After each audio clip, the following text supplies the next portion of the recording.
बहुत सारी टीम्स जो है डेडिकेटेड क्यूए नहीं चाहती है। अगर हम सिर्फ वैल्यू प्रोवाइड नहीं कर रहे हैं एज अ टेस्टर, तो डेफिनेटली हायर चांस है कि जो टेस्टिंग है डेवलपर को दे दी जाएगी कल को, अ लॉट ऑफ टेस्टिंग। हम लोग ने करियर ग्रोथ की बात की, लेकिन एक दूसरा पर्सपेक्टिव आता है सैलरी ग्रोथ।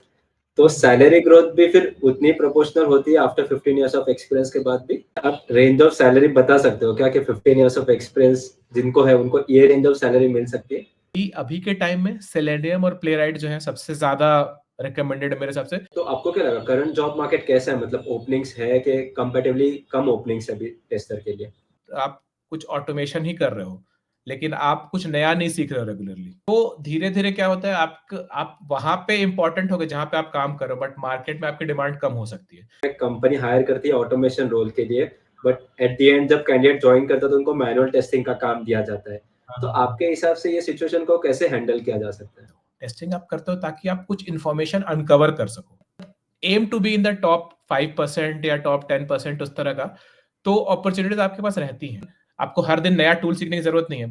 हेलो दोस्तों, मेरा नाम है सिद्धार्थ राठौड़ और मेरे यूट्यूब चैनल में आपका स्वागत है। आज के जो हमारे गेस्ट हैं इनका नाम है रवि, जिनको मोर देन 17 इयर्स का एक्सपीरियंस है सॉफ्टवेयर टेस्टिंग में और एक प्रिंसिपल टेस्ट इंजीनियर है। तो आज के इस पॉडकास्ट में हम लोग डिस्कस करेंगे कि क्या मिस्टेक्स हैं जो लोग कर रहे हैं जिनके वजह से उनको इंटरव्यू कॉल्स नहीं आ रहे और इवेंचुअली जॉब नहीं मिल रहा है। करंट जॉब मार्केट कैसा है, करियर ग्रोथ कितनी हो सकती है सॉफ्टवेयर टेस्टिंग में, आपको कितना सैलरी मिल सकता है आफ्टर 15 इयर्स ऑफ एक्सपीरियंस। तो सबसे पहले हम लोग रवि के इंट्रोडक्शन से स्टार्ट करते हैं, तो over to you Ravi. Hello दोस्तों, जैसा सिद्धार्थ ने बताया, मैं एक प्रिंसिपल टेस्ट इंजीनियर हूँ। अभी मैं ओरेकल के लिए काम कर रहा हूँ।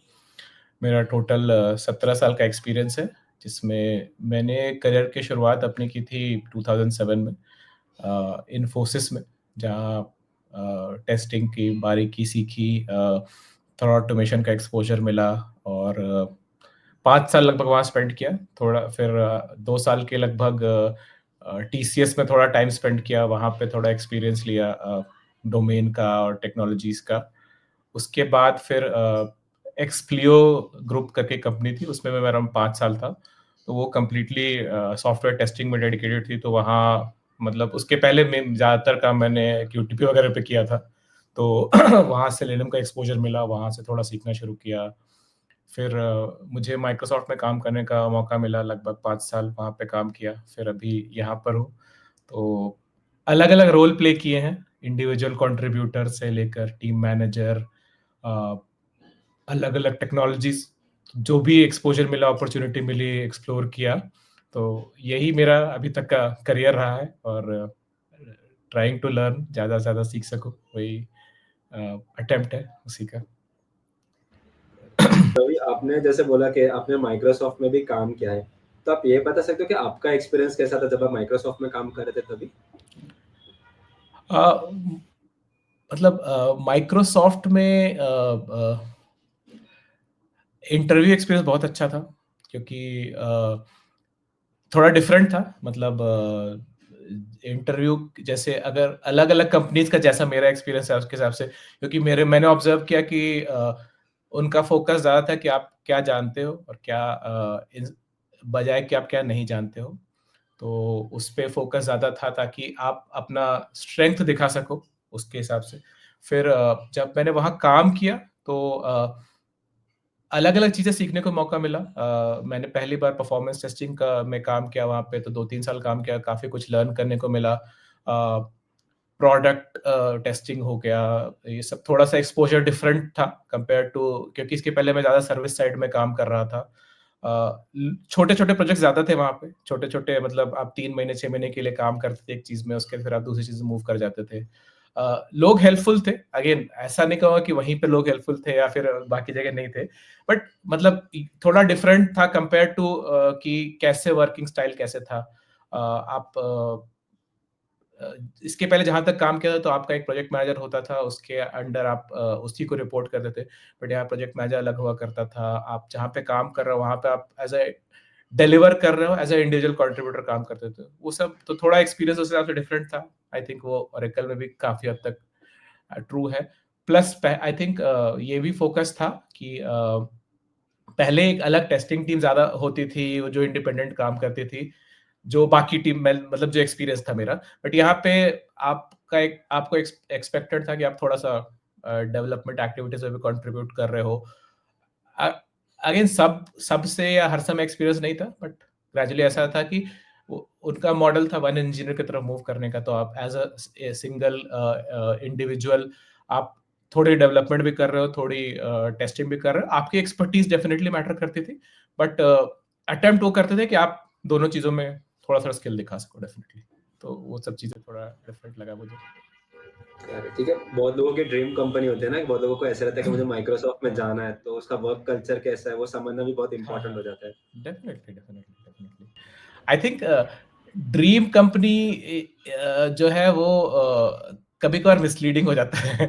आई थिंक ड्रीम कंपनी से ज़्यादा मतलब आप क्या करना चाहते हैं, किस टाइप का काम करना चाहते हैं, क्योंकि आप सबका एक्सपीरियंस डिफरेंट हो सकता है। सेम कंपनी में अलग लोगों का डिफरेंस एक्सपीरियंस डिफरेंट हो सकता है। तो मुझे लगता है कि आप क्या सीखना चाहते हैं, किस टाइप का किस तरह का काम करना चाहते हैं, उस पे फोकस ज़्यादा अगर करेंगे, तो आप किसी भी कंपनी आपकी ड्रीम कंपनी हो सकती है। तो ये मेरा मतलब अगेन ये मैं कॉन्ट्रडिक्ट नहीं कर रहा हूँ किसी के पॉइंट ऑफ व्यू, बट मुझे लगता है कि मैं ये मेरा एक्सपीरियंस है, ये मैंने लर्न किया है पिछले जो भी समय मैंने काम किया है इंडस्ट्री में। करेक्ट, मतलब आपने जैसे बोला कि एक ही कंपनी में सबका एक्सपीरियंस अलग होता है, वो मोस्टली प्रोजेक्ट लेवल पे होता है, शायद एक का प्रोजेक्ट बहुत डेफिनेटली। अच्छा हो, दूसरे का ना भी हो मतलब। आप किसके साथ काम कर रहे हो उससे बहुत फ़र्क पड़ता है, डेफिनिटली, सही बात है। तो रवि, नॉर्मली अभी हमने माइक्रोसॉफ्ट की बात की कि माइक्रोसॉफ्ट के लिए प्रिपरेशन भी करना पड़ता है, फिर हमको जाके किधर माइक्रोसॉफ्ट में होता है, और बहुत लोगों की जैसे बोला हुँ, ड्रीम कंपनी भी होती है। तो आपने हाँ। कुछ रीज़न था कि आपने सोचा कि चलो माइक्रोसॉफ्ट छोड़ते हैं और दूसरी कंपनी जॉइन करते हैं? नहीं ऐसा कुछ मतलब सोचा नहीं था, बट वही होता है आपको जहाँ एक तो क्या होता है I I strongly believe in luck, मतलब आपका किस्मत आपको कहाँ ले जाना चाहता है, वो एक बड़ा फैक्टर होता है। प्लस दूसरा क्या होता है कि आप देखते हैं कहाँ पे अगर कहीं और जा रहे हैं, तो आपको कुछ नया सीखने को मिल रहा है, कुछ आपको अ, मतलब कुछ आपको डिफरेंट दिख रहा है ग्रोथ करियर के पर्सपेक्टिव से। प्लस डेफिनिटली मॉनेटरी एस्पेक्ट भी होता है, मतलब सब सब कुछ हर फैक्ट स्टेज पे या हर इंसान के लिए अलग-अलग ये सब चीज़ों का या और फैक्टर्स का वेटेज डिफरेंट होता है। तो उस समय जब मैं मूव आउट किया माइक्रोसॉफ्ट से, तो मुझे लगा कि ये जो फैक्टर्स मेरे मैं जो जिसको वे करता हूँ, जो जो रेटिंग देता हूँ जिस चीज़ को, उस वजह से मेरे को ये लग रहा है ठीक अपॉर्च्युनिटी है, और इससे मेरे को कुछ नया सीखने को मिलेगा, कुछ नया एक्सपोज़र मिलेगा, ये सोच करके फिर मैंने देखा कि ठीक है, आई थिंक ये मेरे को ठीक लग रहा है, तो देखते हैं आगे, समथिंग लाइक दैट। तो रवि, नॉर्मली आपने अभी रिसेंटली स्विच किया है, तो आप ये बता सकते हो कि आपको नया जॉब कैसे मिला? क्योंकि लोग आजकल स्ट्रगल कर रहे हैं, बोल रहे जॉब नहीं मिल रहा है हमको। मुझे लगता है कि 2 फैक्टर होते हैं। एक तो अ, किस्मत का फैक्टर बहुत बड़ा फैक्टर होता है। दूसरा आपका प्रिपरेशन भी मैटर करता है। मतलब आप सिर्फ़ किस्मत के सहारे नहीं छोड़ सकते हैं, और आप कभी-कभार आप कितना भी प्रिपेयर कर लो, अगर आपकी किस्मत उस समय नहीं फिट बैठ रही है, तो आप कुछ मतलब वर्कआउट नहीं होता जनरली। तो उसके पहले मैंने इंटरव्यूज़ दी थी, बहुत सारे ऑर्गनाइज़ेशंस की इंटरव्यू दी थी, तो मुझे थोड़ा-थोड़ा समझ में आने लगा था कि अच्छा, किस डायरेक्शन में मूव कर रहा है। मतलब अ, उसके पहले जब भी काम किया था, तो फ़ोकस क्या होता था कि आपको थोड़ा टेस्टिंग बेसिक्स पता हो, थोड़ा ऑटोमेशन के बारे में पता हो। थोड़ा मतलब रिलेटिव टर्म है, of course company to company vary करता है, लेकिन आपको ये एक्सपेक्टेड था। बट ग्रेजुअली जैसे-जैसे माइक्रोसॉफ्ट या उसके बाद मेरे समझ में आया कि थोड़ा-सा वेटेज इस आपके प्रॉब्लम सॉल्विंग स्किल्स पे मैटर करता है। तो थोड़ा उसके लिए प्रिपेयर करना पड़ा। ये मैं नहीं कहूँगा कि मैं फुल फ्लेज डेडिकेटेड रोज़ 2 घंटे इस पे दे रहा हूँ या वैसे दिया या वैसे करके। लेकिन हाँ, वो मैटर करता है, और वो एक्सपीरियंस इंडिपेंडेंट है। मतलब आपका अनलेस आप एक पीपल मैनेजर हो कंप्लीटली, जो कि आज थोड़ा-सा अपॉर्च्युनिटीज़ कंपैरेटिवली कम है। तो आपका कितना भी एक्सपीरियंस हो, 15 साल 20 साल कितना भी हो, स्पेशली आप अगर individual contributor type of role में हैं, तो आपको वो भी थोड़ा बहुत प्रैक्टिस चाहिए। आपको कॉन्सेप्ट्स क्लियर होने चाहिए और प्रैक्टिस चाहिए। वो मुझे लगता है पिछले 2-3 सालों में थोड़ा मैंने फोकस उस पे भी किया, तो उसके चलते वो भी एक थोड़ा फैक्टर रहा। प्लस अपनी जो चीज़ें कर रहे हैं उसमें आप जितना ज़्यादा इम्प्रूव कर सको, जितना ज़्यादा सीख सको, ये सब फैक्टर्स मुझे लगता है कि ये सब फैक्टर्स इम्पोर्टेंट है। और मतलब 3 चीज़ होंगे बेसिकली, आपका टेस्टिंग के कॉन्सेप्ट, आपका ऑटोमेशन या फिर आपका कोई भी स्किल सेट, स्पेशली अगर परफॉर्मेंस या कोई भी नीश स्किल सेट है, उसका थोड़ा उसका एक्सपीरियंस और उसमें आपकी पकड़। और तीसरा चीज है कि थोड़ा आपको प्रॉब्लम सॉल्विंग स्किल्स, मतलब डेटा स्ट्रक्चर, एल्गोरिथम के क्वेश्चंस आते हैं, थोड़ा प्रैक्टिस आपको चाहिए, थोड़ा आपको कॉन्सेप्ट पता है। ये तीनों चीजें आप रेगुलर करते रहोगे तो हाई चांस है कि आपको अपॉर्चुनिटी मिलेगी, प्लस लक फैक्टर तो डेफिनेटली है ही। करेक्ट। तो रवि, आपने भी आपके करियर में बहुत लोगों को देखा होगा, करेक्ट? तो आपको लगता है कि ये मिस्टेक्स है जो बहुत लोग कर रहे हैं, इसलिए उनको इंटरव्यू कॉल नहीं मिल रहा है और इवेंचुअली जॉब भी नहीं मिल रहा है उसकी वजह से? कोई एक तरह का नहीं है डेफिनेटली, लेकिन हाँ, मुझे क्या लगता है, कंफर्ट जोन एक चीज हो जाती है। काफी बार आप एक चीज करते रहते हो, अगर जरूरी नहीं है कि आप मतलब ऐसा स्किल कर रहे हो जो कि प्रॉब्लली मार्केट में डिमांड नहीं है, बट आप कोई भी चीज में कंफर्ट जोन में, आप कुछ ऑटोमेशन ही कर रहे हो, लेकिन आप कुछ नया नहीं सीख रहे हो रेगुलरली, तो धीरे धीरे क्या होता है, आप वहां पे इंपॉर्टेंट हो गए जहां पे आप काम कर रहे हो, बट मार्केट में आपकी डिमांड कम हो सकती है। तो मुझे लगता है आपको सीखते रहना चाहिए कुछ, और आप एक पाथ रखने का अटेम्प्ट करें। जरूरी नहीं कि आप पाथ को हमेशा 100% स्टिक करेंगे, बट आप सोच रहे हो कि अच्छा, मेरे को ये चीजें हैं जो ग्रेजुअली सीखनी है। अभी टेस्टिंग का जो फील्ड है बहुत वास्ट हो गया है। आपको एज अ टेस्टर आपको डेवलपमेंट आनी चाहिए। एक मे बी क्या जरूरत है, कितनी डीप जरूरत है, वो वेरी कर सकती है। आपको एटलीस्ट उसकी कॉन्सेप्चुअली समझ में आनी चाहिए। आपको टेस्टिंग तो आनी ही चाहिए। आपको इंफ्रास्ट्रक्चर के बारे में समझ में आना चाहिए कि आपको कहीं पे आप वर्चुअलाइजेशन यूज कर रहे हो, कहीं डॉकर का कुछ, मतलब आप कुबरनेटीज यूज कर रहे हो, कोई कहीं और भी कॉम्प्लेक्स कॉन्सेप्ट हो सकते हैं। कैसा आपका फिट होता है सीआई सीडी पाइपलाइन में, आपका आपको स्ट्रेटजी समझ में आनी चाहिए। तो अलग अलग एक्सपीरियंस पे अलग अलग चीजें होंगी, लेकिन आपको ये ध्यान रखना है कि आप कंफर्ट जोन में मत अटको। मेरे तो मतलब I would give that advice कि आप लर्न करते रहो कुछ ना कुछ नया, और सीखते रहो, एडजस्ट करते रहो मार्केट के हिसाब से कि अच्छा ये क्या है। Don't have to learn. आपको हर दिन नया टूल सीखने की जरूरत नहीं है, बट हाँ, कॉन्सेप्चुअली इंपॉर्टेंट है नई नई चीजें सीखना। तो रवि, आपने अभी रिसेंटली स्विच किया है, तो आपको क्या लगा करंट जॉब मार्केट कैसा है? मतलब ओपनिंग्स है कि कंपैरेटिवली कम ओपनिंग्स है अभी टेस्टर के लिए? मुझे लगता है थोड़े अपॉर्चुनिटीज कंपैरेटिवली थोड़ी कम है पहले के मुकाबले। बट मुझे लगता है एक तो चीज है कि ये फेज भी है थोड़ा, क्योंकि not just testing, generally market थोड़ा स्लो है। बट एक और चीज मुझे क्या लगता है, अगर आप अपने आप को प्रिपेयर्ड रखो, और आप मतलब aim to be in the top 5% या टॉप 10% उस तरह का, तो अपॉर्चुनिटीज आपके पास रहती हैं। आप ऐसा नहीं होता है कि अगर ऑफ कोर्स उसमें लक फैक्टर वगैरह चीजें आती हैं, बट इफ यू आप ट्राई करो कि आप वो top 5-10% in terms of skill preparation और स्किल में आप रहो, तो आपको अपॉर्चुनिटीज डेफिनेटली मिलेंगी।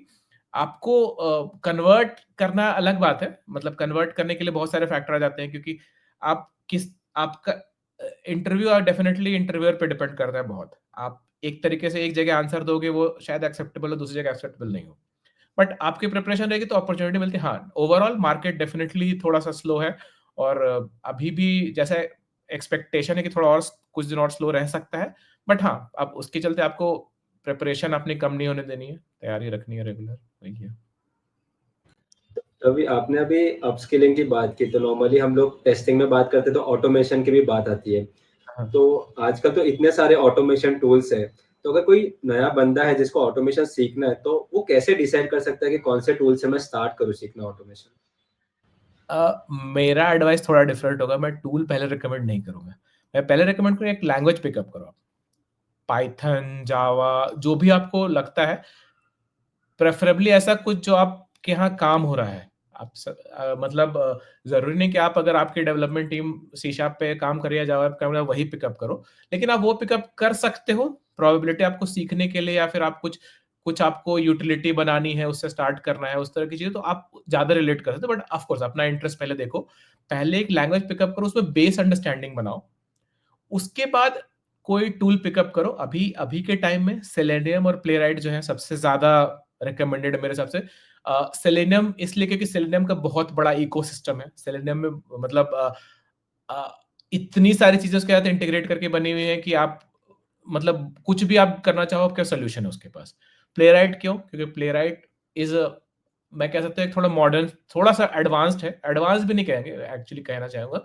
इट्स मोर लाइक उसपे थोड़ा एडिशनल फीचर्स ऐड किए हुए हैं, क्योंकि selenium is more like a library right, but playwright more like a tool कह सकते हैं, ज़्यादा टूल जैसा है। Selenium is more like a library sort of. तो उसमें आप कुछ कर रहे हैं तो आपको एडिशनल इन इन बिल्ड करना, एडिशनल कुछ चीज़ें ऐड करनी पड़ती हैं, जार से कुछ एडिशनल फिर लाइब्रेरीज़ वगैरह ऐड करनी पड़ती है। इसमें आपको प्लेराइट में आपको मिलते हैं। बट मुझे लगता है आप एक कोई टूल पिकअप करो, उसपे अच्छा अपना बेस बनाओ, उसपे आप एडवांस करो, मतलब आप एक कोई एक जैसे पेज ऑब्जेक्ट मॉडल या कुछ इस तरह कुछ भी एक कोई भी एक तरीका, पेज ऑब्जेक्ट सबसे कॉमन है, बट आप अपने हिसाब से देखो, फिर उसको सीआई/सीडी फिर और अलग-अलग चीज़ें ग्रेजुअली एक्सपैंड करो। आपने एक टूल में कॉन्फिडेंस ले लिया, तो आप दूसरा टूल में आपको अगर काम करना पड़ा या साथ में भी काम करना पड़ा तो इतना टफ नहीं होता है, मुझे लगता है ऐसा, based on my experience again. Correct, क्योंकि अंडरलाइंग प्रिंसिपल फंडामेंटल वो सब सेम रहते हैं, बस सिंटैक्स या वो सब थोड़ा बहुत चेंज हो सकता है। आप एक्चुअली ऑटोमेशन या डेवलपमेंट एक उसका यही चीज़ है कि आपने अगर उसके कोर कॉन्सेप्ट समझ लिए, आपके जो उसने जो स्पाइन है उसका आपने पकड़ लिया, स्केलेटन को आपने पकड़ लिया, तो उसमें थोड़े बहुत चेंजेस होते हैं हर टूल में, या फिर इवन टूल भी आप छोड़ दो, आप अगर सेलेनियम में जावा यूज़ कर रहे हो और कल को सेलेनियम में सी शार्प यूज़ कर रहे हो, थोड़े डिफरेंस दोनों में होंगे। बट आपने एक बार काम किया है, तो आप उसको रिलेट कर सकते हो और सीख सकते हो। आपको पता चल जाएगा कि अच्छा मेरे को इसके लिए इन्फॉर्मेशन के लिए कहाँ जाना पड़ेगा। सबसे ज़्यादा तो आपको अगर कुछ फँस रहे हो कोई चीज़ में, तो आप कहाँ जा रहे हो? वो सब चीज़ें आपको पता है, मतलब आप डॉक्यूमेंटेशन रेफर कर रहे हो, कोई स रिसोर्स रेफर कर रहे हो, आपको पता चल जाए तो फिर धीरे-धीरे उसको बिल्ड करना आसान हो जाता है। तो रिलेट कर सकते हैं उस हिसाब से चीज़ें। करेक्ट। तो रवि, नॉर्मली आजकल ऐसे देखने में आया कि इंटरव्यूज में ज़्यादा फोकस कोडिंग पे हो रहा है, तो क्यूए भी जो है वो लोग भी कोडिंग पे ज़्यादा फोकस कर रहे हैं और नॉर्मल टेस्टिंग पे इतना फोकस नहीं कर रहे। तो आपको क्या लगता है इसके बारे में? आह, आई थिंक वो थोड़ा नेचुरल है ना, मतलब आप अगर आपको आपको दिखेगा जहाँ आपके आप अर्न ज़्यादा कर सकते हो, जहाँ पे आपको अपॉर्च्युनिटी ज़्यादा, आप फोकस डेफिनिटली उस पे लगाओगे करोगे। लेकिन हाँ, आपको मतलब जब आप इंटरव्यू दे रहे हो और काम कर रहे हो, आपको दिखेगा डिफरेंस दोनों चीज़ों में होता है। तो आपको बैलेंस खुद से थोड़ा मेंटेन रखना डेफिनिटली चाहिए। मतलब ये हर लेवल पे एक्सपीरियंस भी ज़रूरी है कि आप अगर आप 2 साल एक्सपीरियंस है, 5 साल एक्सपीरियंस है, 10 साल एक्सपीरियंस है, 15 साल एक्सपीरियंस है, आपका जो आप काम करोगे उसका फोकस थोड़ा डिफरेंट हो सकता है डिपेंडिंग ऑन आपका क्या रोल है, आप कहाँ पे काम कर रहे हो, आपका किस टाइप का काम काम है, किस टाइप का प्रोजेक्ट है। बट हाँ, आपको अपनी लर्निंग में थोड़ा-थोड़ा बैलेंस रखना है। किसी स्टेज पे थोड़ा आप शायद आप इंटरव्यूज़ के लिए ज़्यादा प्रिपेयर हो, तो आप ज़्यादा थोड़ा कोडिंग पे फोकस कर रहे हो। बट आपको ये ध्यान रखना है कि आपको ओवरऑल एज़ व्हेन आपका कोर जॉब टेस्टर का है। आप चाहे ऑटोमेशन करके करो, आप चाहे मैन्युअली करो, ऑफ कोर्स आप डेफिनिटली अपने अर्निंग पोटेंशियल, अपना स्किल, अपना अपॉर्च्युनिटीज मैक्सिमाइज डेफिनिटली करो। बट हाँ, आप बैलेंस ज़रूर रखो कि आपको टेस्टिंग भी आप कल को करना है, तो आपको पता हो कि कैसे करना है। आप ये नहीं सोचो कि अच्छा मैं अब कैसे इसको अप्रोच करूँ। आपको को उतना चीज़ें पता होनी चाहिए और उसके लिए भी प्रैक्टिस करते रहना पड़ेगा। आप मतलब टेस्टिंग का is not a easy thing. ऐसा नहीं है कि आप कल को उठोगे, आपको एक एप्लीकेशन मिलेगा, आपको सीधे आपने सिर्फ ऑटोमेशन ऑटोमेट करने में फोकस किया तो आप सीधे आसानी से कर पाओगे हर एप्लीकेशन को। तो आपको बिल्ड करते रहना है अपना स्किल। आप किस टाइम पे किस चीज़ पे एफर्ट ज़्यादा डाल रहे हो वो डेफिनिटली वेरी कर सकता है। तो हम लोग अभी टेस्टिंग फंडामेंटल्स की बात कर रहे हैं, करेक्ट, कि टेस्टर को उस पे भी फोकस करना चाहिए, या फिर कोई भी नया बंदा टेस्टिंग में आ रहा है तो उसको टेस्टिंग फंडामेंटल्स पता होने चाहिए। लेकिन आप ये बता सकते हो, जब हम लोग बोलते हैं कि टेस्टिंग फंडामेंटल, उसका मतलब क्या और उसमें हमको क्या सीखना चाहिए? अ, सबसे पहले क्या ज़रूरी है, testing is a part of software development which is a part of the field of computer science. मतलब एक्चुअली इट्स थोड़ा ओवरलैप है डेफिनिटली। कह सकते हैं कि हाँ, कंप्यूटर साइंस या फिर इस तरह, मतलब एग्जैक्टली ओवर उसका पार्ट नहीं है, बट हाँ ओवरलैप है। बट आपको कंप्यूटर साइंस के कॉन्सेप्ट पता होने चाहिए। कैसे आपका एप्लीकेशन कैसे वर्क करता है, तो एप्लीकेशन के लेयर्स क्या-क्या हैं। आपका अगर कुछ ऑपरेशन करते हो, तो कैसे उसका फ्लो होता है इन्फॉर्मेशन का। तो एक तो आपका 2 पार्ट हो गया, एक तो टेक्निकल पोर्शन हो गया कि आपको टेक्निकली मैंने कुछ डेटा अपने यूआई में एंटर किया, एक टेक्स्ट बॉक्स में एंटर किया, तो वो कैसे डिफरेंट लेयर से फ्लो करके फाइनली डीबी में जाता है या किसी और जो भी जहाँ पर भी स्टोर होता है, इन्फॉर्मेशन स्टोर होता है। दूसरा क्या, आपको बिजनेस या डोमेन पर्सपेक्टिव से पता होना चाहिए कि आपका अगर मेरे को टेक्निकली नहीं भी पता हो तो मेरे को फ्लो पता है कि अच्छा मैं यहाँ पे मेरे पास इंफॉर्मेशन मैंने यहाँ एंटर की तो कहाँ जा रहा है फाइनली उस तरह के। तो आपके एक टेक्निकल पार्ट हो गया कि आपका डिफरेंट कंपोनेंट्स क्या है, मतलब जो जिसको सॉर्ट ऑफ कह सकते हैं white box related, white box या ग्रे बॉक्स कह सकते हैं, और एक आपका ब्लैक बॉक्स पर्सपेक्टिव से कि आपका अगर मैं किसी यूजर को दूंगा तो यूजर को मेरे को पता होना चाहिए कि फ्लो कैसा है। तो आपको उसके लिए क्या है, आपको आपको पता होना चाहिए कि मैं कैसे क्या क्या चीजें अप्लाई कर सकता हूँ। मतलब मेरे पास डेटा, इनपुट डेटा है, इनपुट डेटा को मैं क्या वेरिएशन डाल सकता हूँ, कैसे तरीके होते हैं वेरिएशन डालने के। तो दो उसके कुछ कुछ टेस्ट डिजाइन टेक्निक्स होते हैं। प्लस आपको उसके अलावा अगर आप उस पर्सपेक्टिव देखो तो आप क्या टूल्स या इंटरफेसेस यूज कर सकते हो। आई am not talking about automation, but क्या टूल्स या इंटरफेसेस यूज कर सकते हो जो आपको एड कर सकते हैं समझने के लिए एप्लीकेशन को। मतलब अगर आपको सपोज कुछ परफॉर्मेंस रिलेटेड मॉनिटर करना है तो आपके पास कुछ टूल्स ऐसे हैं क्या जो, तो उस तरह के टूल्स का यूसेज हो गया आपका। फिर आपको इंफॉर्मेशन कैसे कन्वे करना है, because that is a big part of testing कि आपने पूरी टेस्टिंग कर ली बट आपका इंफॉर्मेशन कैसे पास ऑन हो रहा है, क्या इंफॉर्मेशन पास हो रहा है, वो एक पार्ट हो गई। तो इफेक्टिवली अगर मैं बोलूंगा तो आपको क्या है, आपको जेनरिकली समझ में आना चाहिए कि आपके जो कॉमन एप्लीकेशन है कैसे वर्क करते हैं। ब्राउजर है आपका, कुछ एंटर इंफॉर्मेशन है। एक कॉमन क्वेश्चन आता है ना कि how does what happens when you enter URL into the web page into the your browser. तो उसका मतलब you understand the working of it. Similarly आपके अगर आप डेस्कटॉप एप्लीकेशन यूज करो, आप मोबाइल एप्लीकेशन यूज करो, तो वो उसके रिलेटेड आपको एक टेक्निकली फ्लो पता होना चाहिए। आपको अपने प्रोजेक्ट या डोमेन के पर्सपेक्टिव से आपको उसका फ्लो पता होना चाहिए। और आपको पता होना चाहिए कि हाउ डू आई ट्वीक, मतलब मेरे जो इनपुट्स है उसको मैं कैसे ट्वीक करूं, उसके क्या क्या तरीके हो सकते हैं, टेक्निक हो सकते हैं। उसके अलावा क्या है, आप एनालाइज कैसे कर सकते हो। आपने कुछ इंफॉर्मेशन आपको मिली, आपको क्लियर नहीं है कि इसको ये सही है या गलत है या एक्सपेक्टेड है या अनएक्सपेक्टेड है, तो आप उसको एनालिसिस कैसे कर सकते हो। तो एनालिसिस ऑफ वो इनपुट जो है या एनालिसिस जो आउटपुट है वो भी एक इंपॉर्टेंट पार्ट है। लॉगिंग हो गया या फिर आप लॉग्स देखते हो या फिर आपके पास एप्लीकेशन मॉनिटरिंग है। तो आपको वैरायटी ऑफ थिंग्स यूज करके आपको टेस्टिंग करनी आनी चाहिए। और उस वो अगर टूल्स आपके पास नहीं भी हैं तो भी आपको टेस्ट का चाहिए। तो अगर मैं एक स्टैंडर्ड मेरे जो मैं डेफिनेशन जो रखता हूँ टेस्टिंग का उसके हिसाब से कि a tester is someone who can test any kind of application with or without the usage of tools। तो इसमें a lot of things cover होते हैं क्योंकि आप टूल्स यूज करके भी कुछ टेस्ट कर रहे हो, कुछ बिना टूल्स के भी टेस्ट कर रहे हो। बट ये सब चीजें लर्न करने के लिए जो डिफरेंट एस्पेक्ट्स मैंने मेंशन किया, तो different aspects, there could be other aspects also, but these are the basic things that I consider. Correct, मतलब मेन चीज टेस्टिंग है, फिर क्या यूज करते हो टूल्स, करो नहीं करो उससे फर्क नहीं पड़ता। मेन ये देखने के जो प्रोडक्ट बना है वो यूजर के आप एक्सपेक्टेशन जैसा चाहिए वैसा बना है कि नहीं। डेफिनेटली। और एक और इंपॉर्टेंट चीज क्या है कि आप टेस्टिंग क्यों करते हो। टेस्टिंग आप करते हो ताकि आप कुछ इंफॉर्मेशन अनकवर कर सको। आपका एप्लीकेशन एक्सपेक्टेड था ऐसे वर्क करेगा, वर्क कर रहा है कि नहीं। अब वो हो सकता है कभी कभार हो तो एक्सपेक्टेशन भी गलत हो। तो आप इंफॉर्मेशन कन्वे कर रहे हो, मतलब अनकवर कर रहे हो, उसको कन्वे कर रहे हो। आप सीख रहे हो कि क्या है, समझ रहे हो क्या है, और इन्फॉर्मेशन दे रहे हो। आप समटाइम्स आप डिसाइड मतलब आप या आप पुश कर सकते हो कि अच्छा ये इश्यू है इसको फिक्स करो। समटाइम्स आप नहीं कर सकते हो, प्रायोरिटी नहीं है, बट आपका गोल वो हमेशा नहीं होता। आपका गोल हमें ये होता है कि आप इन्फॉर्मेशन प्रोवाइड कर सको। उसके लिए आपको जो तरीका लगे डेफिनेटली ट्राई कीजिए। Correct correct. तो रवि, नॉर्मली आजकल बहुत हो रहा है कि क्या होता है, कंपनी हायर करती है ऑटोमेशन रोल के लिए, बट एट द एंड जब कैंडिडेट ज्वाइन करता है तो उनको मैनुअल टेस्टिंग का काम दिया जाता है। तो आपके हिसाब से ये सिचुएशन को कैसे हैंडल किया जा सकता है? आई थिंक लॉट बहुत सारी चीजें आपके हाथ में होती हैं। मतलब आपको क्या काम मिला आपके हाथ में भी नहीं हो। और ऐसे मैनुअल है या फिर ऑटोमेशन है, अगर पहली बात तो मैं इसको सेग्रीगेट नहीं करना चाहूंगा डेफिनेटली। लेकिन हाँ, बंदे की एक्सपेक्टेशन होती है कि अच्छा मेरे को ऑटोमेशन का इंटरव्यू है तो मेरे को ऑटोमेशन का काम ही मिलना चाहिए। बट मुझे क्या लगता है, आप अपने लिए अपॉर्चुनिटी थोड़ा क्रिएट कर सकते हो कि ठीक है, हो सकता है कि आपके रेगुलरली प्रेशर हो और आपको डिलीवर करना है।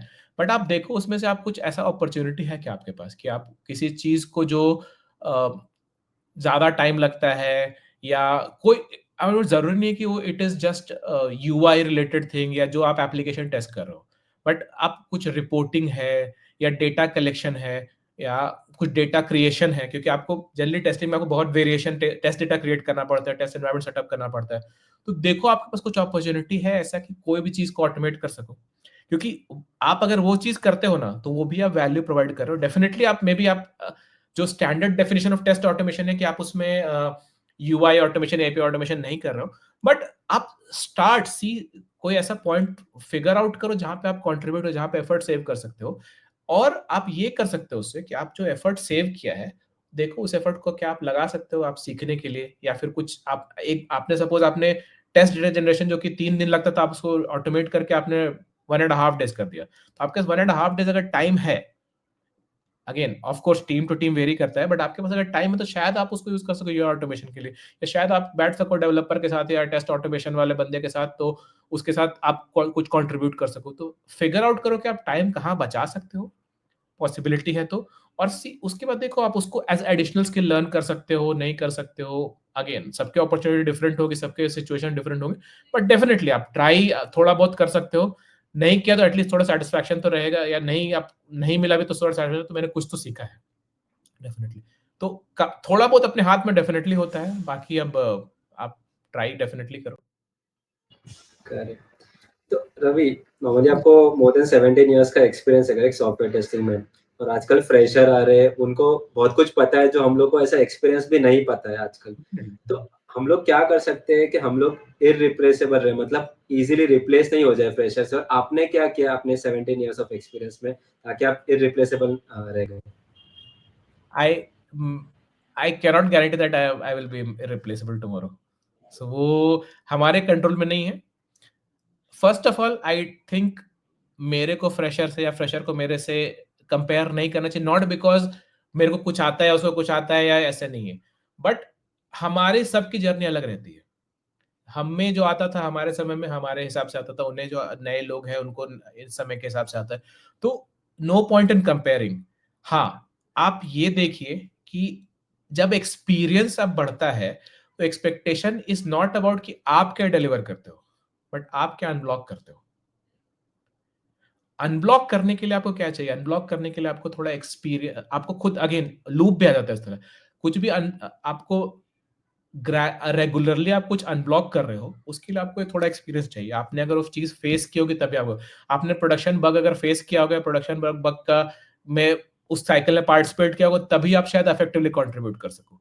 तो आप फिगर आउट करो, अगेन इंडिविजुअल होता है कि आप as a person what stage what area you can contribute most effectively इन।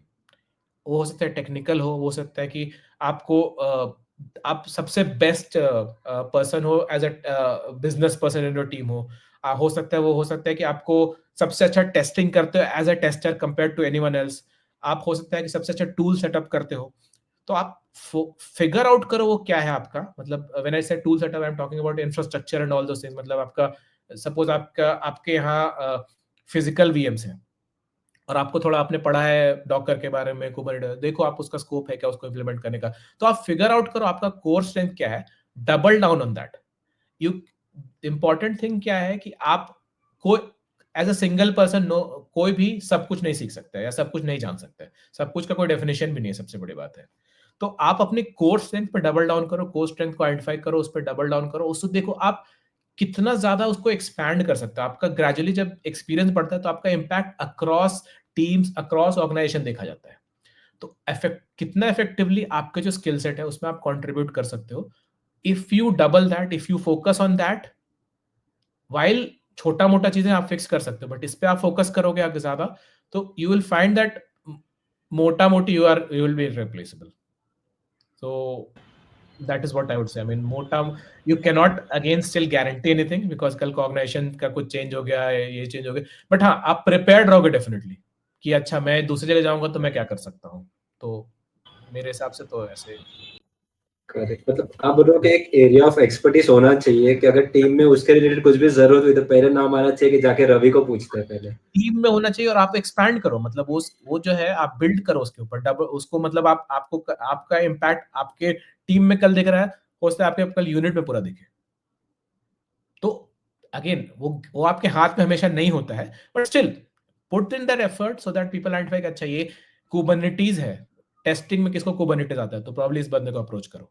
तो think of that, if you are able to bring make that kind of impact, you will definitely grow, you will not have a dearth of opportunity, आपके पास हमेशा opportunity रहेगी। तो that is what I recommend. तो अभी normally आप interviews भी लेते रहोगे, करेक्ट? तो जब आप इंटरव्यू लेते हो तो आप क्या देखते हो कि अच्छा इसमें ये स्किल्स है तो मैं इसको हायर कर लूंगा? इंटरव्यू मतलब अगेन इंटरव्यू जो है वो थोड़ा आपके किस एक्सपीरियंस पे, उस पर फर्क पड़ता है।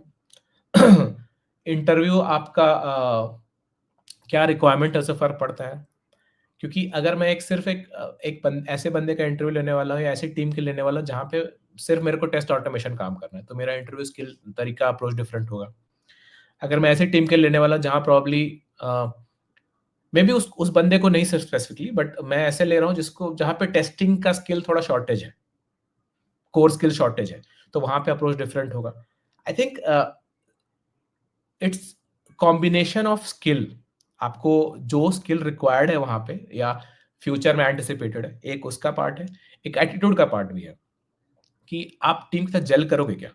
मतलब मे बी आप सबसे अच्छे डेवलपर हो या सबसे अच्छे टेस्टर हो, बट आप टीम के साथ इफेक्टिवली कंट्रीब्यूट, अगेन जेल करना डज नॉट मीन कि हाँ आप किसी के साथ वो नहीं है, फाइट है या वैसा नहीं है, वो that is fine. It's more about कि आप इफेक्टिवली कंट्रीब्यूट कर सकते हो, कि आप ब्लॉक नहीं कर रहे हो ना, मतलब इफेक्ट आप नया पर्सन आता है उसका इंटेंट है कि वो अनब्लॉक करे टीम को, व्हाट एटलीस्ट ब्लॉक ना करे। तो स्किल और एटीट्यूड दोनों इंपॉर्टेंट मेरे हिसाब से, अगर अलग अलग जगह पे अलग अलग एक्सपीरियंस पे वेरी करता है। अगर फ्रेशर लूंगा तो शायद स्किल उसके पास नहीं होगा, तो मैं देखूंगा उस पर जोश है क्या, does that person, do I see that person pushing in, pushing around, मतलब एफर्ट लगाने का दिखता है मेरे को कि एफर्ट लगा सकता है। अगेन मैं गलत हो सकता हूँ डेफिनेटली, मैंने एस्टिमेट किया कि अच्छा ये बंदा कर सकता है और बाद में नहीं करे, बट फिर भी मैं उस मेरा क्राइटेरिया इवैल्यूएशन मोस्टली चेंज नहीं होगा तब भी। मैं एक्सपीरियंस बंदे को ले रहा हूँ जो कि मे बी 12 साल एक्सपीरियंस है, 15 साल एक्सपीरियंस है, 10 साल एक्सपीरियंस है, तो उसका मैं डिफरेंट स्किल देखूंगा, उसको देखूंगा मैं क्या उसने ऐसा क्या काम किया है कि वो अनब्लॉक कर सकता है दूसरों को उस तरह की। तो ग्रेजुअली चीजें, ऑफ कोर्स इसमें भी हो सकता है टेक्निकल एस्पेक्ट भी हो, आपका बिजनेस एस्पेक्ट भी हो, आपका पीपल एस्पेक्ट भी हो, तो ऑफ कोर्स वो वेटेज वेरी करता है, बट हाँ ये दो मेजर फैक्टर है कि आपका स्किल और आपका एटीट्यूड। तो रवि, नॉर्मली ये क्वेश्चन बहुत लोगों को आता है जो स्टार्ट कर रहे हैं अपना करियर टेस्टिंग में या फिर 5 to 10 years ऑफ एक्सपीरियंस में है, कि कितना करियर ग्रोथ होता है सॉफ्टवेयर टेस्टिंग में आफ्टर 15 years ऑफ एक्सपीरियंस? मतलब ऐसा लगता है कि करियर ग्रो नहीं होता after 15 years of experience in QA. तो आपको तो क्योंकि 17 years ऑफ एक्सपीरियंस है, तो आपको क्या लगता है? आई थिंक नहीं, क्यूए अभी थोड़ा चेंज मार्केट में पिछले 3 4 5 साल में चेंजेस आया है एक्चुअली, मतलब कोविड के पास से या बाद से चेंजेस आया है। बहुत सारी टीम्स जो है डेडिकेटेड क्यूए नहीं चाहती है। क्यों? क्योंकि कभी कभार क्यूए का एज अ थोड़ा कभी कभार जस्टिफाई करना आसान नहीं होता, कि क्यूए में आप क्या करते हो, आप you are acting as a barrier, आप मतलब वन ऑफ द बैरियर जो कि बग्स, मतलब आप कह सकते हैं गोलकीपर का रोल है सॉर्ट ऑफ। गोलकीपर जज किस पे होता है कि गोल कितने बचा है, बट गोल कितने बचा है वो काउंट में अनलेस कोई स्पेसिफिकली मेजर करो तो नहीं पता चलता है। ऐसे ही एज अ क्यू आप एक लेयर हो जो कि गोल बचा रहा है, बट अभी जो फास्ट पेस वर्ल्ड में क्या हो गया कि आपको कंपटीशन है, आपको जल्दी जल्दी चीजें सेंड करनी है, तो कहीं कहीं ऐसा परसेप्शन बन जाता है कि क्यूए स्लो डाउन करता है चीजों को। तो आपको ये ध्यान रखना है कि आप वैल्यू कैसे प्रोवाइड कर रहे हो। आप जब वैल्यू प्रोवाइड कर रहे हो तो आपका करियर ग्रोथ स्लो नहीं होगा। हाँ, आपको ये हो सकता है कि आपको डिफरेंट काइंड ऑफ रोल लेना पड़े। अभी आप as a individual contributor single tester आप काम कर रहे थे शुरुआत में, आपने फिर टेस्ट ऑटोमेशन में एज अ टीम आप काम करना शुरू किया। ग्रेजुअली एक्सपेक्टेशन ऐसा हो सकता है कि आपको आपको मे बी आपके टीम में डेवलपर ही टेस्टिंग या टेस्ट ऑटोमेशन लिख रहे हो, बट क्या what value you can contribute, क्या आप इंफ्रास्ट्रक्चर सेटअप कर सकते हो, क्या आप कुछ नया सीख सकते हो जिससे आप आपका यूनिक, क्योंकि एवरी पर्सन इज यूनिक, हर का कुछ डिफरेंट है, तो आप क्या प्रोवाइड कर सकते हो। मे बी आज के टाइम में क्यूए मैनेजर की अपॉर्चुनिटीज कम हुई कंपैरेटिवली, बट फिर भी आप देखो एज अ टेक्निकल पर्सन आप अगर टेस्टिंग का स्ट्रेटजी डिटरमाइन कर सकते हो, आप उसको ट्रैक पे रख सकते हो, आप इंश्योर करते हो इन्फॉर्मेशन प्रॉपर कन्वे हो रहा है, तो आपके लिए अपॉर्चुनिटी कम नहीं होगी। तो मे बी जो पहले करियर पाथ होता है ना कि आप एज अ इंडिविजुअल कंट्रीब्यूटर बनो, फिर सीनियर इंजीनियर बनो, फिर उसके बाद आप क्यूए लीड बनो, फिर उसके बाद क्यूए मैनेजर बनो, फिर ऐसे बनो। मे बी वो पाथ ऐसा स्ट्रेट फॉरवर्ड नहीं रहा। You might have to take different paths. आपको आप एवरी पॉइंट ऑफ टाइम पे इवैल्यूएट करो कि व्हाट क्या मैं काम ऐसा कर सकता हूँ जिससे मेरा वैल्यू बढ़े। इट कुड बी कि आप आज एज ए डेडिकेटेड क्यूए काम कर रहे हो, कल को आप शेयर्ड काम कर रहे हो, कल को आप कुछ डेवलपमेंट भी कर रहे हो। तो अपने स्ट्रेंथ के हिसाब से, अपने पैशन के हिसाब से इवैल्यूएट डेफिनेटली करो, बट हमेशा ये ध्यान रखो कि आप कैसे वैल्यू प्रोवाइड कर रहे हो। आपके लिए अपॉर्चुनिटी कभी कम नहीं होंगी और आपको करियर ग्रोथ भी मिलेगी। करेक्ट। नॉर्मली रवि, हम लोग ने करियर ग्रोथ की बात की, लेकिन एक दूसरा पर्सपेक्टिव आता है सैलरी ग्रोथ। तो सैलरी ग्रोथ भी फिर उतनी प्रोपोर्शनल होती है आफ्टर 15 इयर्स ऑफ एक्सपीरियंस के बाद भी? सैलरी ग्रोथ तो आपके मतलब बहुत सारे फैक्टर आते हैं सैलरी ग्रोथ में। आप किस ऑर्गेनाइजेशन में थे, कितने साल थे, उससे फर्क पड़ता है। आपने कब स्विच किया, आप क्या क्या जानते हो और क्या क्या प्रोजेक्ट कर सकते हो। It's not just about knowing. आपको 15 टूल पता हो लेकिन आप इंटरव्यू क्लियर नहीं कर पा रहे हो, या फिर आप उसको यूज नहीं कर पा रहे हो, तो करियर ग्रोथ होता है। मतलब there are people who I know who have like more than a CR salary also as a QA, and that's nothing exceptional because they are doing a lot, they are justifying that. वो उस जो काम कर रहे हैं उसको justify कर रहे हैं। बट हाँ, ये होता है कि आप ट्रेडिशनल सिर्फ आप मतलब आपको रिक्वायरमेंट मिली है, आप टेस्ट कर रहे हो, उसका रिपोर्ट बना के सेंड कर रहे हो, शायद उसमें ना मिले वैसे अपॉर्चुनिटी। तो आप देखो वैल्यू कैसे प्रोवाइड करते हो, आप क्या नया सीख सकते हो। अगेन मैं बोलूँगा, ये मैं रीइटरेट कर रहा हूँ बहुत सारी चीज़ों को, but I think end of day वही है कि आप अगर जस्टिफाई कर, आप अगर एक पर्टिकुलर सैलरी आप एक्सपेक्ट कर रहे हो, तो आप उसको जस्टिफाई कर पा रहे हो, और आप मतलब आपको ऐसा नहीं हो कि ठीक है आपको मिल गया अपॉर्चुनिटी, बट वहाँ पे आप गए और आप स्ट्रगल कर रहे हो और आप सीख नहीं पा रहे हो। तो आपको जस्टिफाई कर पा रहे हो तो सैलरी मिलती है, डेफिनिटली मार्केट में मिलती है। And I have seen a lot of people who get good salary, so I can say that definitely it's up to you how do you want to take it. तो अभी अगर मैं ऐसे पूछूं कि आप रेंज ऑफ सैलरी बता सकते हो क्या कि 15 इयर्स ऑफ एक्सपीरियंस जिनको है उनको ये रेंज ऑफ सैलरी मिल सकती है? आई कैन, मैं बोलूँ तो ऐसा कोई मतलब आज के टाइम में ऐसा रहा नहीं है, क्योंकि क्या है ना, आई हैव सीन मतलब 5-6 साल एक्सपीरियंस में भी लोगों को 50 लाख 60 लाख सैलरी मिल रही है, और कभी 15 साल में भी। बट हाँ, मेरे को जनरल ये लगता है कि आपका एटलीस्ट अगर जितना एक्सपीरियंस है 3 टू 4 टाइम्स आपका सैलरी है अगर, तो गुड। अगर उससे आप मतलब of course good salary is a good motivation definitely, but you can it is one of the factors. आप जज करो बाकी चीजें हो सकता है कि आपको बहुत अच्छे पैसे मिल रहे हो लेकिन आपको एंजॉय करने का टाइम नहीं है, तो वो सब फैक्टर्स तो डेफिनेटली आते हैं। But if you are have if अगर आप 3 to 4 एक्सपीरियंस के 3 to 4 आपकी सैलरी है, तो आई थिंक आप ये कह सकते हो कि आप you are in maybe अंदर top 90th percentile something like that. तो उस तरह का कह सकते हो। मे बी उससे ऑफ कोर्स उससे ऊपर भी बहुत लोगों को मिलता होगा, और उससे काफी लोगों को उससे काफी नीचे भी मिलता होगा। बट हाँ, if you can aim for that, तो आप फिगर आउट करो कैसे कर सकते हैं, क्या कर सकते हैं उसके लिए। But don't make it the focus of your entire thing. हाँ, आपको जरूरत है तो आप डेफिनेटली करोगे, बट हाँ, फिगर आउट करो कि अगर आप उस रेंज में हो तो definitely I think you are doing good. Anything beyond that, I think बल्ले बल्ले। करेक्ट, क्योंकि बहुत लोग अपना करियर स्टार्ट कर रहे हैं टेस्टिंग में, तो उनको ऐसा रहता है कि 10 साल के बाद मिलता है क्या? ऐसा तो नहीं है कि 10 साल के बाद करियर स्टॉप होता है। ये क्वेश्चंस बहुत लोगों के दिमाग में आते हैं, करेक्ट, जो भी अपना करियर स्टार्ट कर रहे हैं। अभी जो करियर स्टार्ट कर रहे हैं उनके लिए टेस्टिंग शायद 10 साल बाद बहुत ही डिफरेंट दिखे। करेक्ट। अभी एआई का बूम हो रहा है। अब अगेन अभी एआई, जेन एआई जो है, may be it's still not a mature technology, but 10 साल में कुछ तो चेंज आएगा डेफिनेटली। तो थिंग्स जैसे काम अभी हो रहा है शायद उससे बहुत डिफरेंट हो। There are lot of people who are doing a lot of good work on AI from testing side, from other sides. So आपको इट अगेन आपको याद रखना है, एक टूल है, आप इफेक्टिवली यूज कर सकते हो, शायद उससे आपको बेनिफिट हो। आप लेवरेज करो, अंडरस्टैंड करो उसको, एक्सपेरिमेंट करो। Not just that but other tools also.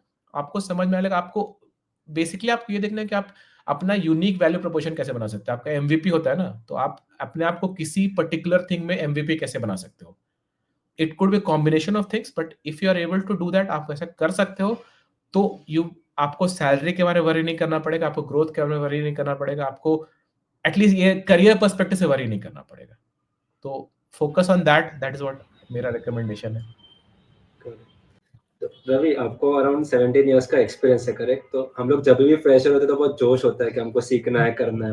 लेकिन 15 साल एक्सपीरियंस के बाद आपको क्या लगता है, थोड़ा माइंडसेट चेंज हो जाता है, हम लोग थोड़ा स्लो डाउन हो जाते हैं क्योंकि फैमिली का रिस्पॉन्सिबिलिटी आ जाता है, बहुत कुछ आ जाता है, करेक्ट? डेफिनेटली होता है, चेंजेस होते हैं, बट मुझे क्या लगता है मेरा साथ थोड़ा उल्टा हुआ है। मतलब मैं पहले 6-7 साल जो शुरुआती करियर के बहुत लेट बैक था, बहुत लेट बैक था मैं, मतलब ठीक है चल रहा है, नहीं चल रहा है। उसके बाद मैंने बहुत फोकस लेके आया। मैं मतलब पिछले आई वुड से पिछले 8 7-8 सालों में इनफैक्ट मैं ट्राई करता हूँ एटलीस्ट एवरी डे 1 घंटा एटलीस्ट कोई कोई स्किल के लिए टाइम दो डेफिनेटली। ज़रूरी नहीं कि वो टेस्टिंग रिलेटेड ही हो, कुछ भी हो सकता है विच जो मेरे को लगता है कि मे बी अभी नहीं 5 साल बाद, 10 साल बाद, मे बी कभी भी हो, मेरे को हेल्प करेगा, तो मैं एन्श्योर करता हूँ। सबकी सर्कमस्टेंसेस अलग होती है, I understand that definitely, but आप एक प्लान रखो डेफिनिटली कि मेरा 2 इयर्स का ये प्लान है या फिर मेरा 1 ईयर का प्लान है या 6 महीने का ये प्लान है, एंड आप रफली रखो कि आपको मे बी आप बल्क में टाइम दे सकते हो कुछ, बट आपको ये ध्यान रखना है कि आपको थोड़ा आप स्किलिंग के लिए टाइम रेगुलरली रखना पड़ेगा। इट कुड बी आप वीकेंड में टाइम निकाल के दे रहे हो, आप रेगुलरली एवरीडे थोड़ा टाइम निकाल के दे रहे हो, but definitely if you keep on doing that, आपको उसका बेनिफिट जरूर मिलेगा। You don't have to second guess. आपको मे बी अभी नहीं मिलेगा, 6 महीने बाद मिलेगा, साल भर बाद मिलेगा, 2 साल बाद डेफिनेटली मिलेगा। I can guarantee that because I have experience that also. I was very late back in my first 6-7 years, but मैंने जब थोड़ा चेंज लाना शुरू किया तो डेफिनेटली मुझे बेनिफिट मिला है। तो मैं रिकमेंड करूंगा, हाँ आपका तरीका डिफरेंट हो सकता है कैसे अप्रोच करते हो, बट हाँ कि सब कुछ आपको कंटिन्यूअस रहना चाहिए। 21 डेज या वो होता है ना कि आप 21 डेज से कुछ करते हो तो आप नया सीखते हो, तो उस तरह से आप फोकस करोगे तो आपका अप्रोच डिफरेंट होता है। 21 डेज वन टाइम की जगह आप मे बी एक वीक में पूरा स्पेंड कर रहे हो, वीकेंड में 2 घंटे, बट हाँ figure out a way, definitely you can do that. अभी आजकल और एक क्वेश्चन आता है जो बहुत लोगों के दिमाग में होता है कि डेवलपर्स ही टेस्ट कर रहे हैं, तो क्या डेवलपर्स सॉफ्टवेयर टेस्टर्स को रिप्लेस कर लेंगे? तो आपको क्या लगता है इसके बारे में? आई थिंक वो रीजन क्यों आ रहा है पता है? बहुत सारे टेस्टर जो है वैल्यू प्रोवाइड नहीं कर रहे। मैंने पहले बात बोला ना, एक वैल्यू मेजर करना आसान नहीं होता है, प्लस बहुत सारे टेस्टर्स वैल्यू प्रोवाइड नहीं कर पाते। आप अगर सिर्फ टेस्ट केस लिखा हुआ है, आप उसको एग्जीक्यूट कर रहे हो, या फिर जो बिना थिंकिंग अबाउट इट आप जस्ट कर रहे हो काम, तो आप वैल्यू प्रोवाइड नहीं करो, तो वो वैल्यू मे बी डेवलपर को थोड़ा एडिशनल टाइम देके आप मे बी आपने कुछ आपके 15 मेंबर की टेस्टिंग टीम है और 20 मेंबर के या 30 मेंबर की डेवलपर टीम है।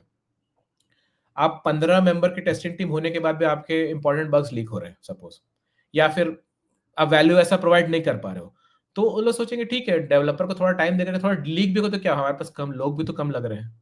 तो आपको ये सोचना है वैल्यू कैसे प्रोवाइड करें, जस्ट आपको फॉर इवन टेस्टिंग का मतलब इवन आप मैनुअली टेस्ट करने का बात नहीं है, आप अगर ऑटोमेशन भी कर रहे हो, आप सिर्फ आपका काम क्या है, आप अगर जो आपको कुछ स्क्रिप्ट मिली है, टेस्ट केसेस मिले, उसको आप कन्वर्ट करो सिर्फ बिना सोचे कि ये इफेक्टिव है कि नहीं, ये रेपिटेशन हो रहा है कि नहीं, इस एंड में वैल्यू प्रोवाइड हो रहा है कि नहीं, अगर आप वो कर रहे हो तो डेफिनेटली आप रिप्लेस हो जाओगे। क्योंकि क्या होगा कि डेवलपर मतलब आज टॉलरेंस बढ़ गया ना आपके पास, अगर आपका कुछ छोटा मोटा डिफेक्ट आ गया तो ठीक है वो फिक्स हो जाएगा बाद में। आपका क्राउड ट्रैक का इशू है इतना बड़ा, क्या हुआ कुछ समय थोड़ा प्रॉब्लम्स हुआ लेकिन बाद में फिक्स हो गया, इस तरह करके टॉलरेंस बढ़ गया आज के टाइम में इस तरह के डिफेक्ट के भी। बट हाँ अगर छोटे डिफेक्ट मिस हो रहे हैं तो डेफिनेटली रेगुलरली बहुत सारे छोटे छोटे डिफेक्ट मिस हो रहे हैं तो बोले ठीक है डेवलपर को दे देते हैं। तो I am not saying developer better test कर सकता है या नहीं कर सकता है, that is completely up to their skill, but अगर हम सिर्फ वैल्यू प्रोवाइड नहीं कर रहे हैं एज अ टेस्टर तो डेफिनेटली हायर चांस है कि जो टेस्टिंग है डेवलपर को दे दी जाएगी कल को। Lot of testing, not everything but a lot of testing pass on हो जाएगी। हाँ कॉस्ट एस्पेक्ट पे आ जाता है कि आपका कम लोग ठीक है, कम ही टेस्टिंग कर रहे हैं लेकिन इंपॉर्टेंट चीजें मिस नहीं कर रहे हैं। तो इसीलिए इंपॉर्टेंट है कि आपको वैल्यू पे फोकस करना है, वैल्यू कैसे प्रोवाइड करना है, आप ऑटोमेशन से कर रहे हो, मैनुअल कर रहे हो, combination ideally it should be combination plus additional चीजें होंगी, आप इंफ्रास्ट्रक्चर में कंट्रीब्यूट कर रहे हो, सीआईसीडी पाइपलाइन में कंट्रीब्यूट कर रहे हो, कुछ भी आपका जो स्किल है जो इंटरेस्ट है कंट्रीब्यूट कर रहे हो और आपका वैल्यू दिख रहा है।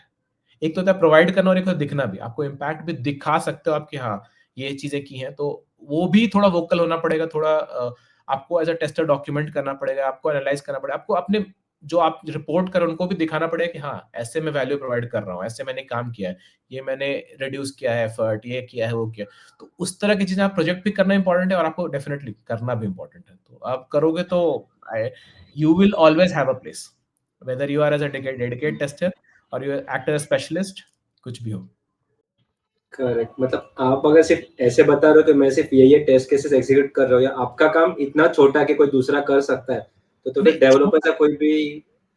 छोटे से ज़्यादा एक्चुअली क्या है कि आप उसमें कुछ अपना मतलब इन द सेंस कि आप वो नहीं कर पा रहे हो कि आप कुछ अलग क्या यूनिकनेस नहीं ला पा रहे हो। आपको थोड़ा यूनिकनेस अगर ला सकते हो, ऑफ कोर्स हर जगह ऐसा नहीं हो कि आपको यूनिकनेस की ज़रूरत होगी, लेकिन फिर भी आप कुछ तो अलग कर सकते हो।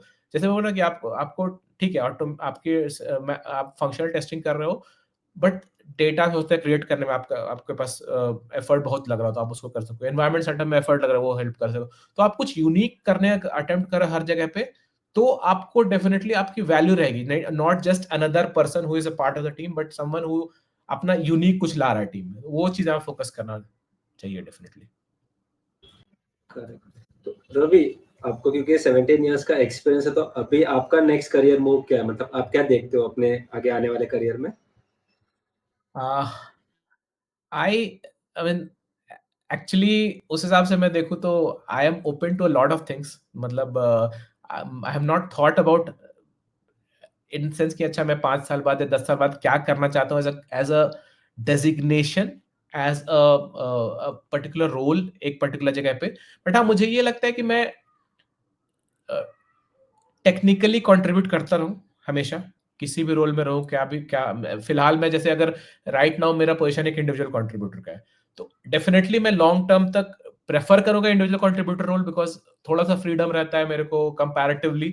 और आई पर्सनली मेरे को ज़्यादा सूट करता है, ज़्यादा मेरे को मतलब मेरे लिए सूटेबल लगता है definitely. But I am open to any kind of thing. So ऐसा नहीं है कि मैं मेरे को अगर सपोज़ मेरे को 15 लोगों का टीम मैनेज करना हो, आई हैव मैनेज्ड 20 लोगों का team, I have managed in the past also. But I think that I do not put a boundary कि मेरे को अच्छा यही टाइप का चीज़ करना है या फिर ऐसे ही ग्रो करना है। जैसे मैंने मेंशन किया ना कि क्यूए का पाथ या एज़ अ सॉफ्टवेयर इंजीनियर का पाथ अब एक स्ट्रेट लाइन तो नहीं रहा है।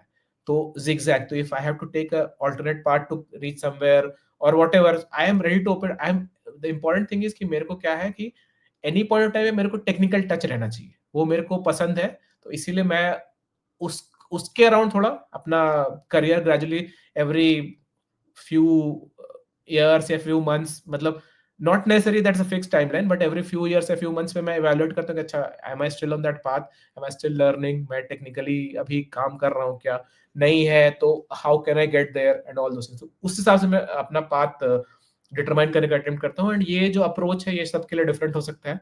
You may do it differently, someone else might do it differently. So इसीलिए everyone should evaluate based on that. And again बहुत सारे मोटिवेशन होते हैं। someone is motivated designation, someone is motivated salary, someone is motivated different factors। तो आप अपने motivation को definitely कर सकते हो। देखो what is the most optimal thing in the long term, definitely. मुझे जब तक आपका समझा, आप थोड़े ओपन माइंडेड हो कि कुछ भी रोल आएगा देखूंगा, अगर अच्छा है तो मैं कर लूंगा, ऐसे रिलेक्टेंट नहीं हो कि मुझे इसी रोल में जाना है। रोल है प्लस आई थिंक मेरे को क्या लगता है मेरा मेन क्राइटेरिया मेरे हिसाब से है कि मैं टेक्निकली टच में रहूं चीजों से। तो उसके लिए इफ आई अगर मेरे को कल को डेवलपमेंट का रोल भी करना पड़े तो मैं करूंगा, क्योंकि मैं उससे कुछ सीखूंगा और वो मेरे को हेल्प करेगा कंट्रीब्यूट करने में। तो if you think about it, I am not just saying कि मैं एज लाइफ लॉन्ग टेस्टर ही रहूंगा। I could become a developer, I could become a DevOps. So I think उस हिसाब से मैं ओपन हूँ। बट हाँ, डेफिनेटली आपने जो 15 साल 16 साल जो काम किया उसका डेफिनेटली वेटेज होता है।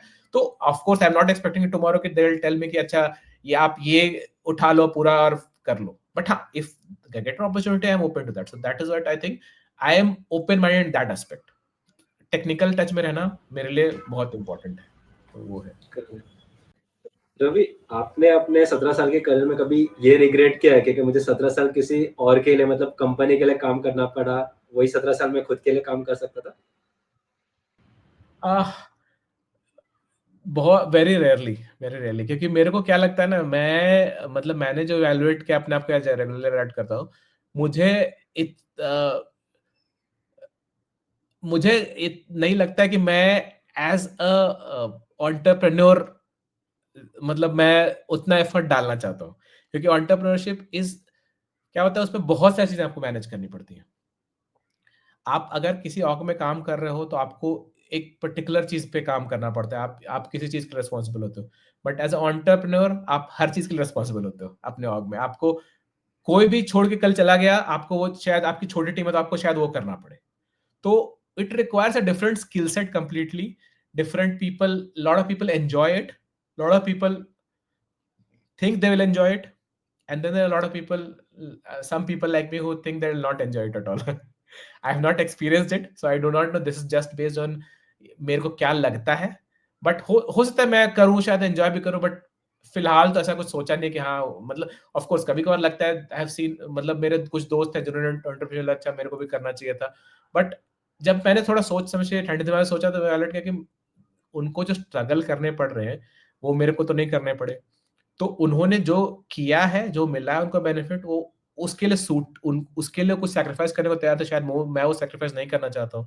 तो ओवरऑल इवैल्यूएट करने मेरे को लगता है कि हाँ, ठीक है, मैं जो पाथ ले रहा हूँ, जो पाथ लिया है वो अच्छा है। ऑफ कोर्स बीच-बीच में छोटे-छोटे रिग्रेट्स डेफिनिटली रहते हैं कि अच्छा इसकी जगह ये कर लिया होता, इस टाइम पे ये कर लिया होता, तो होता है, वो नेचुरल है, वो चीज़ें एलिमिनेट नहीं होती हैं।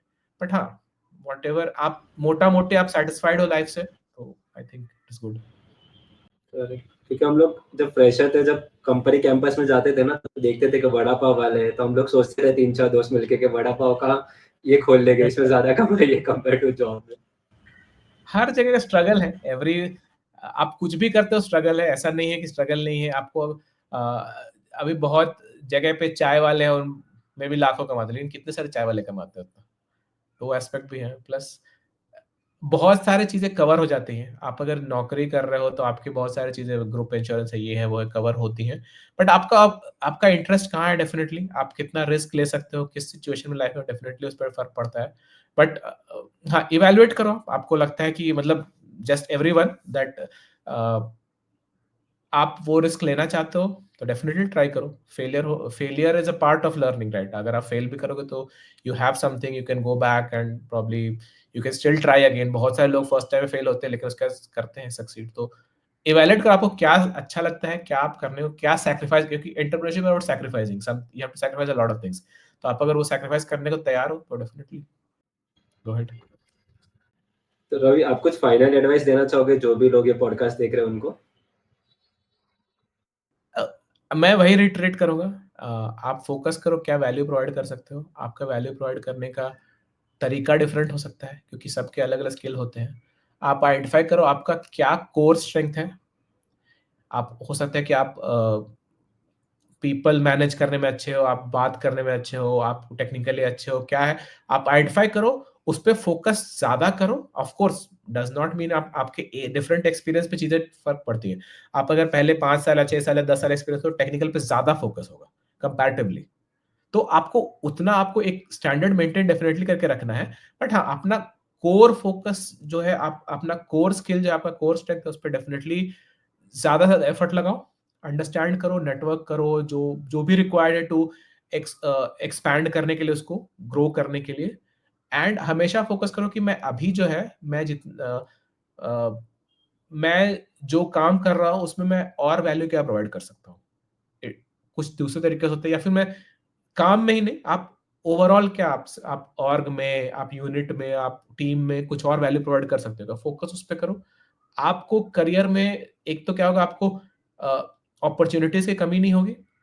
दूसरा क्या है, अगेन सैलरी मैं नहीं बोलूंगा कि सैलरी का गारंटी नहीं बोल सकता, लेकिन हाँ, आप अगर वैल्यू प्रोवाइड करो, सैलरी भी आपको डेफिनेटली गुड मिलेगी ओवरऑल, सब फैक्टर्स कंसिडर के। लेकिन सबसे बड़ा बात है, आपको सेटिस्फैक्शन रहेगा हमेशा।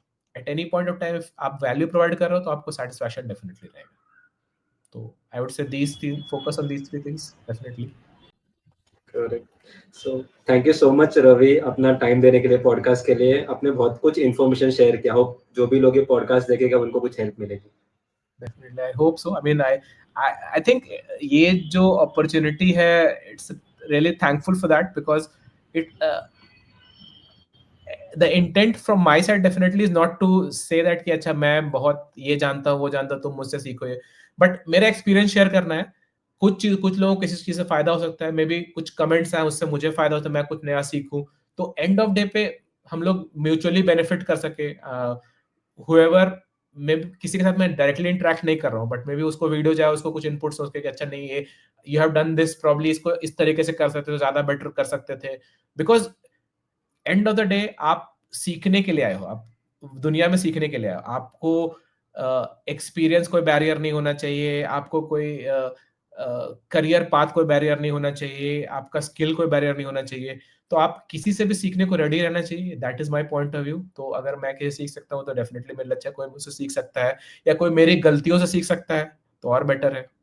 तो मेरा मतलब यही है। करेक्ट करेक्ट, फीडबैक के लिए हमेशा ओपन है।